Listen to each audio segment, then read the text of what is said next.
so much for creating time to speak to us. Just bring us up to speed of what is expected of what has been happening within the last 2 days in this 14th Iran Assembly. Yeah, thank you. These 2 days we deliberate on different issues related to renewable energies. Especially, we focused on the COP28 consensus that asks to triple renewable energies by 2030 and double the energy efficiency. So what you expect today is this is the last day. We expect to live with actionable insights on how we are going to implement the COP28 consensus so that we are able to triple the renewable energies in the next 6 years. And talk to us specifically about Rwanda. When you talk about issues of energy access and electricity specifically, I know we are making great strides, but we're not yet there. What is it that Rwanda is doing to ensure that there is accessibility as well as affordable energy access? Yes, Rwanda has worked a lot for the last 7 years to improve access to electricity. We are now at 73% access, and we still have a number of projects that are active and are distributing electricity to different neighborhoods with focus on rural areas. So last 2 years, we achieved a great milestone where now every sector in Rwanda is connected, has electricity. So this is a big milestone, but thinking of the remaining 27 or so percent, we still have a great work ahead to do. What we do as a Rwanda for low tariff for affordability is the government to invest in the power transmission. So we usually use private power producers for electricity generation, but the whole distribution network is covered directly by the government.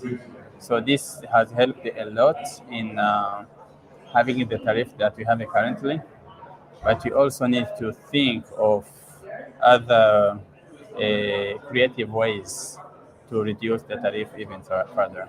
And perhaps, Minister, could elaborate to us more on Rwanda's plan on renewable energy, as well as making sure this is pegged to environmental sustainability in Rwanda. Yes, the plan for renewable energy is to keep increasing the share in the mix. Currently, we are at 55% renewable, and mostly is hydro. Hydro power is the main renewable source we use, and solar is the second. So there are two ways we are thinking of environmental sustainability in our power distribution and power generation. First, we have decommissioned the fossil fuel generators we have been using for the last 20 years. So they have been decommissioned in June last year. Now we are fully on hydro, and the remaining is methane gas in the elective. Methane gas is not as renewable, but is still less pollutant compared to fossil fuel generation.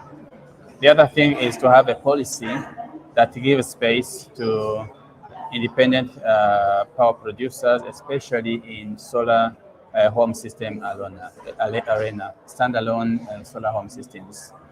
Currently, we have various mechanisms that we finance through the Development Bank of Rwanda, home and solar kits, because the initial investment is the most challenging for the population. So now we have multiple players that brings in a pay-as-you-go or pay-as-you-use. They install, they provide maintenance, then the final consumer will use as they will pay as they use on a monthly basis, which also rely on the technology. These some home solar kits are less expensive, but it has the technology to allow people to pay online Yes. and even to enforce, which means they can cut power if the user doesn't pay. Yeah. So Maybe, that has a lot facilitated even access to yes. the remote areas. Yeah, and it's good that you've mentioned something about technology. Therefore, how is Rwanda harnessing the power of digitization to create more efficiency in the energy sector? Yes, the power of digitization is harnessed in various aspects of electricity generation, distribution, and usage.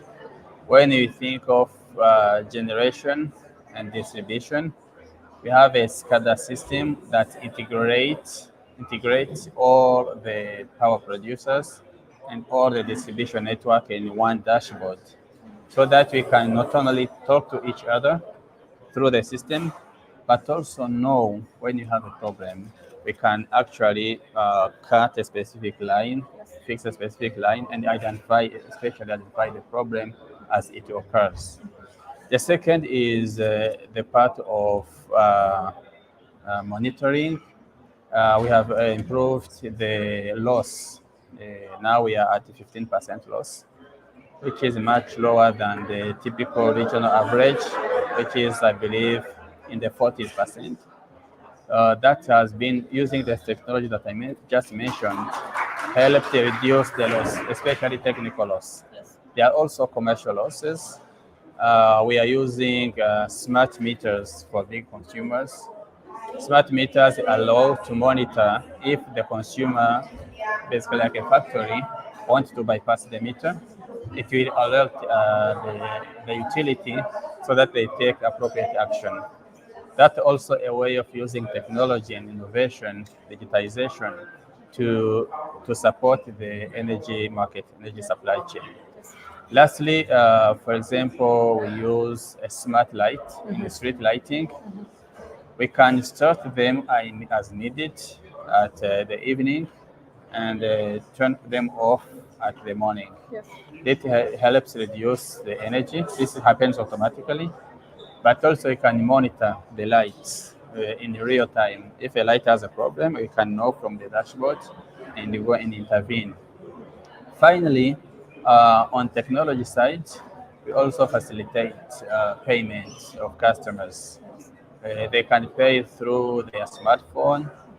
They can pay through website, and our billing system is linked to the banks, Yes. so that you can even pay online.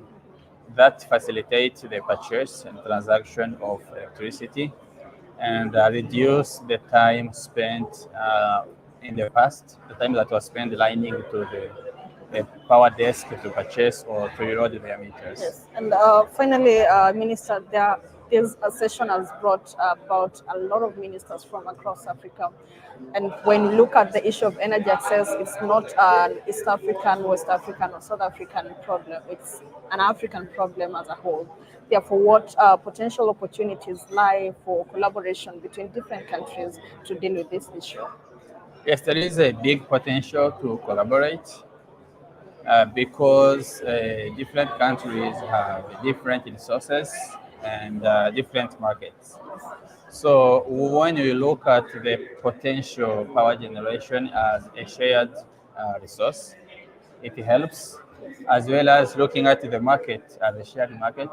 It also helps those countries which have extra power to access the market. That's why we have two main power pool in Africa. We are part of the East African Power Pool, and we have also Southern African Power Pool. We have already integrated our grid with Uganda, Kenya, a part of Tanzania, and part of Burundi. This helps not only in sharing, trading the power between countries, because there is also the issue of the nature of the load. Sometimes you have a higher load in Rwanda than Uganda has, or it's vice versa. Then the power can flow in both directions, which helps utilities not to go into losses, because when you have a reduced market in the country, you have a bigger market, bigger demand in the neighboring country.